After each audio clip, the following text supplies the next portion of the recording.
My mother had issues with her personal life. My mother wound up getting divorced. She divorced my real father, my first stepfather, and then she wound up marrying a gentleman who would become my second stepfather. I actually started living with him and my mother right at about when I started going to sixth grade.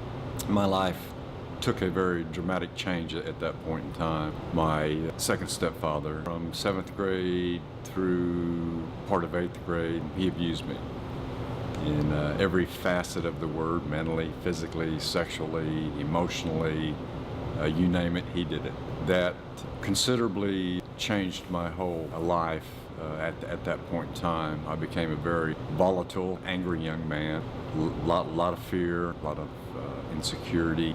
I actually decided to take myself out of that environment, and I ran away from home. That started when I was just getting ready to turn 14. Me and a friend stole the car here in Oklahoma City, took it down to Dallas, Texas. Then we wound up back here in Oklahoma City probably 4 days later. Got stopped by the police, got arrested, went to what is called the Berry House, a juvenile detention center here in Oklahoma City. Through the course of from 14 through 17, I was in the Methodist Boys Ranch for about 4 months, and I was in Helena State Reformatory 3 different times, again through the ages of 15 through 17. The first time was on the car theft, wound up there. Second time I broke probation by doing drugs. It actually wound up putting me in the hospital 3 different times. Back home, was living with my mother. I got in some more trouble and decided to go into the military. Well, really, I had a choice, military or jail time. Went into the military, went through basic training, finished basic training.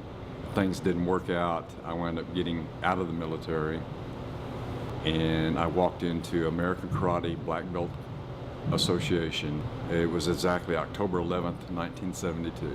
I had met a gentleman in basic training who was an instructor with this particular organization. I joined martial arts at the suggestion of Terry Smith. He felt like that it would help me deal with some of my past issues in my life, some of the anger, some of the fear, and that it would make me feel more secure and more confident about myself. At that point in time, positive things started happening in my life. I just jumped right in. It actually helped me explore some of the emotions that I had trapped inside from the past abuse, and I pretty much worked it out on the floor, all these issues. It has definitely changed me, made me a better man, a better father, a better husband. It has helped me to be extremely more compassionate and understanding of people in general, just from working not only with myself, but with them out there on the floor, with their insecurities and their fears and their issues. And, you know, part of your job as an instructor is to truly understand why this individual is really there. And very, very seldom are they there to learn how to kick and punch. They're looking for something much deeper, something that will help them to believe in themselves, and that is what most people lack. Is they don't have anything to believe in, and it starts with yourself. You have to believe in yourself. What was it like having a father that was a karate instructor? It was probably one of the coolest things ever, because, you know, most kids, well, at least back when I was younger, most kids were like, oh, my dad can beat your dad up. Well, my dad could really beat their dads up.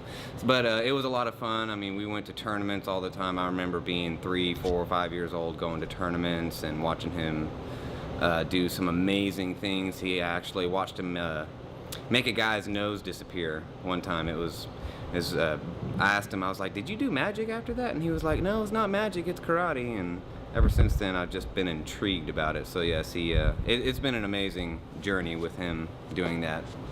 What do you mean by he made a man's nose disappear? Well, he hit the guy with a front hand vertical punch and his nose disappeared. Like he literally shattered his nose. I Oh, mean, wow. it was nothing but a pool of blood after everything was said and done. I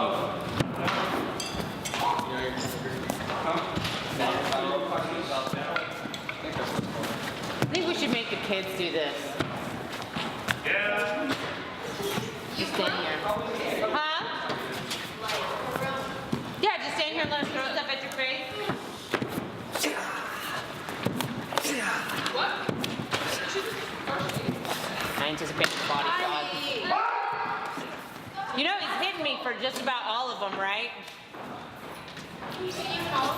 Yep. He's actually making contact with almost every one of those strikes. Here. Don't move again. When it first started happening, I got started getting these knots on my head, and they turned out to be tumors.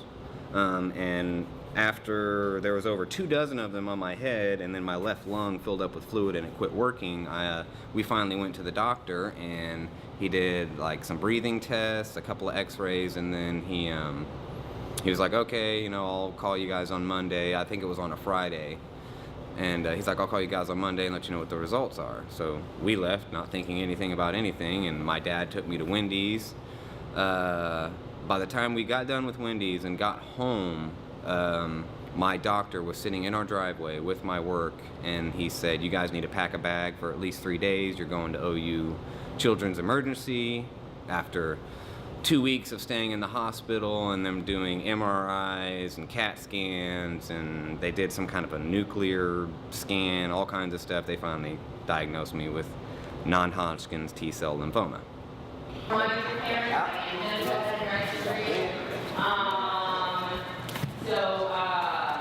I feel like something.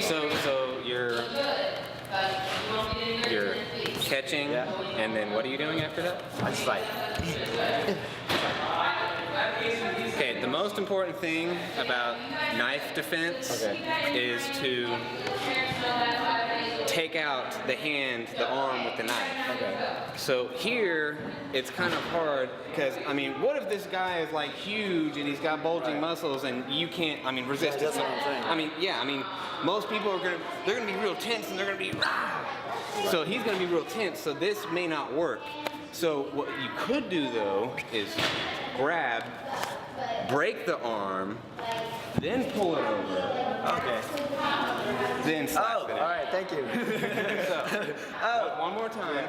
It's technically, it's considered a cancer/blood disorder because it comes into your nervous system and it lives within your blood. And mine was actually the first ever hybrid case that they ever found. It wasn't just, there's small cell and large cell. Mine was a mix. It was small and large cell. And then there was even some medium cells. Like I'm in medical books for the first ever recorded case of a hybrid non-Hodgkin's lymphoma.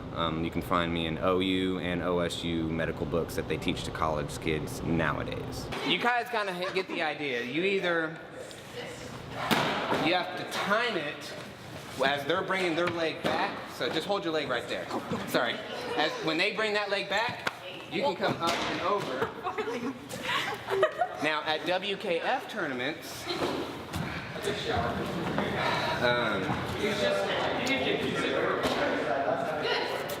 trying to remember how they. Okay. And then I could. But we can't do that on the hardwood floor. So really, in the scheme of things, you either need to get out of the way or block it. And when I say block it, don't let them get close. Block it. And now you've got it. And now it's a shame that they don't have groin kicks anymore because do that to my head. Oh God. And it's that simple. 3 months prior to me being diagnosed with lymphoma, I went to the ABKA United States National Championships. It was just before my 15th birthday, and it was at least a 200A, but I want to say it was a 300A. A stands for each competitor, so there was 300 competitors or more, and this was an international tournament. They had people from Puerto Rico, all over the place, and I beat 16 people for first in kata, and 5 people. I beat 5 people by a 5-point spread for first place in fighting, and this was 3 months prior to me being diagnosed with stage 4 cancer, and there's 4 stages. 1 is the least, 4th is the worst. The doctors were absolutely amazed at how healthy I was when I went in, or when I got diagnosed and they started doing strength tests and stuff on me. They said that I should be bedridden, I shouldn't have been able to move or do the things that I did. And when I first went in there and they were doing strength tests and things like that on me, I was basically, in their eyes, I was just another normal kid. I could still get out and do, one of the things that we used to do was, it's a special forces workout, and that's where you do 100, I want to say it's 110 or 120 push-ups in less than 2 minutes. I was still doing that up till that point, and they said that they'd never seen anything like that, because most people with as late of a stage that I was in, I should have been bedridden, I should have been weak, I should have been fragile, but I was the complete opposite. So, when you do it, it should be so fast and so quick. There's nothing that they can do. And it serves a dual purpose. One, you jam and you knee, and then you go right here. And there's variant ways you can do it. You can grab them and do it, because what's the first reaction that most people have when you grab them? They pull away. So when I grab you, pull me, like you're jerking. Just like that. Now one more time, ready? See? She pulled me right into her. It was 2 years of chemotherapy, and basically they gave me a total of 9 different experimental chemo drugs. They had been running a study on them since the early 80s.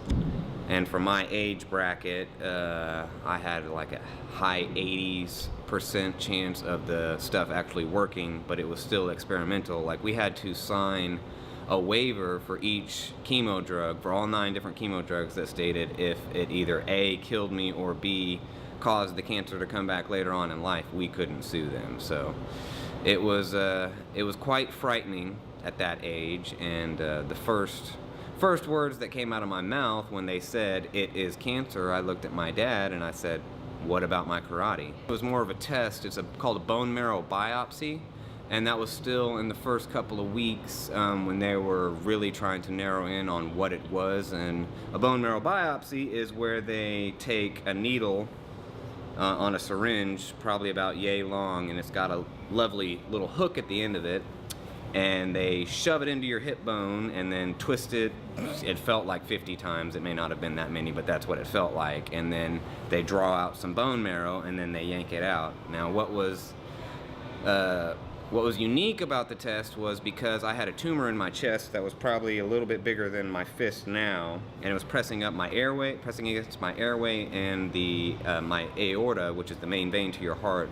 So most people, when they get that procedure done, they put them under. They put them to sleep because they just can't deal with the pain. But I wasn't able to do that because they were afraid if they put me under, my airway, it was going to collapse my airway. So I had to do it with just a local, and that's basically all they did. All they were able to do was numb the skin, but that's not going to do anything for your bone. So I had to get that procedure completely wide awake, and I had, there must have been 12 college students in there who were, like I said, I was the first ever hybrid case, so I was a pretty big deal. I remember once a week several college students coming into my class, or not my class, my room, and asking me questions and stuff like that. But yeah, I had to get that done completely with no medicine of any kind, and basically all that happened was I rolled on my side. Dr. Myers, who was the head oncologist at that time, said, you ready? I said, let's get it done. And he shoved it in my hip, and all that really happened was my leg kind of flopped up like that and just made a few grunting noises. And after it was done, they said that most people, even adults, would pass out simply from the sight of the needle, and none of them would have underwent that procedure without being put under. So basically, they looked at me like I was Boy Wonder or something, Superman or Superboy or whatever, because most people would not have been able to endure that. It was probably the worst experience ever in my life, some of the worst sickness ever that anybody could imagine. I wouldn't wish it on my worst enemy. It's that bad. It was really rough. And at one point, I gave up. And I looked at my dad and I said, I don't want to fight anymore. And he's probably the reason that I'm still here today, because he looked me in the eye and he said, son, you've got two choices. You can get busy living or you can get busy dying. He's like, if you don't fight, you're going to die. So he finally brought me out of that, and I fought with all my might, and I'm still here today. Let's see, this September will be 12 or 13 years that I've been in remission. I won't ever be considered cured because of the type of cancer that it is. So it was my first year teaching here. At the time I was only teaching photography, and my husband, my dad, and my brother and I were all training pretty heavily in karate at that time.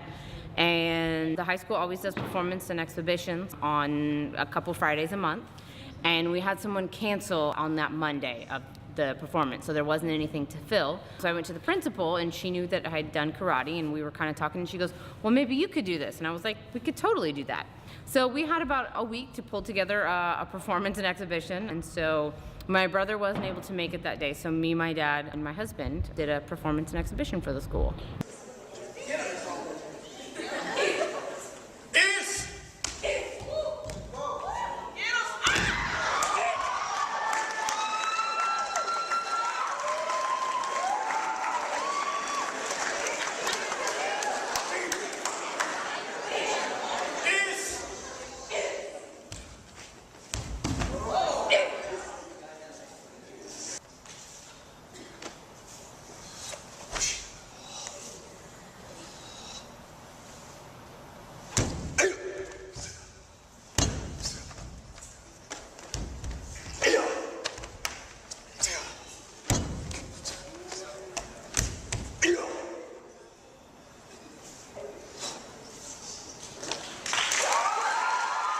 It went over really, really well. The kids got really excited. We saved some time for some question and answer afterwards. They had lots of really good questions. A couple kids even were like, hey, will you teach us? Let's do something here. So then that's kind of how it segued into it. But it went over really well. I got asked questions for weeks after that.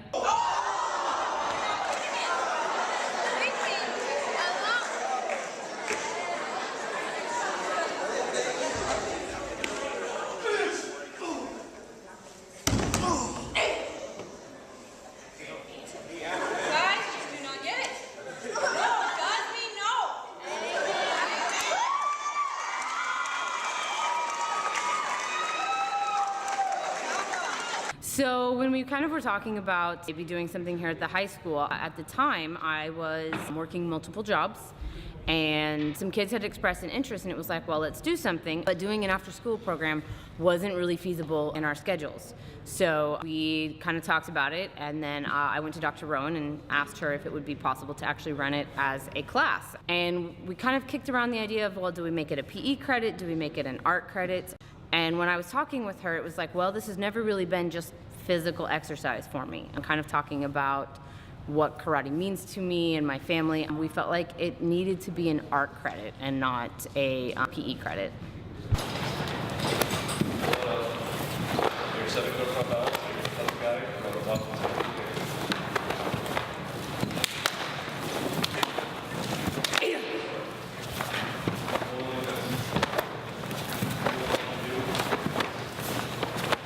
So we kind of started looking around to see if any other school had done anything like this, and when we couldn't find anything, we just kind of started creating it ourselves. We got basically a liability release that says, hey, we realize that if my child participates in this class, that it's a physical activity. There is physical contact outside of just a normal PE class or even a normal sport. They're going to physically be hitting each other. And we came up with a really good liability release. Once the immediate administration was like, all right, this looks good, we're on board. The next school board meeting I went to, and I presented the idea to the school board and gave them my liability release, told them what we wanted to do, why we wanted to do it, and then they had to vote on it, which I actually wasn't present for. So after I gave my presentation, I left, and I had to wait the next day to find out what they decided. So it was really, really well received. Everyone on the board liked the idea, and it was voted unanimously to start the program.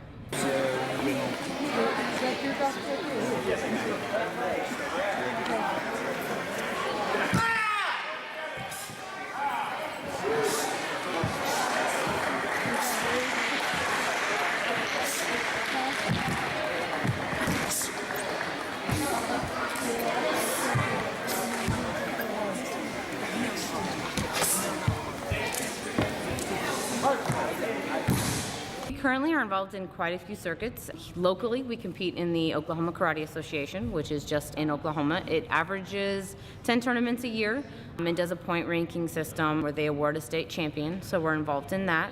On a more national level, we're involved with the World Karate Association and the North American Sport Karate Association, WKA and NASCA for short. And we go to compete in those. We haven't done any ranking with them as of yet. We've just gone and competed in their circuits. And then we even are also involved in the ABKA, which stands for American Bushido-Kai Karate Association. Although we don't go to as many of those, we still attend some of their tournaments as well.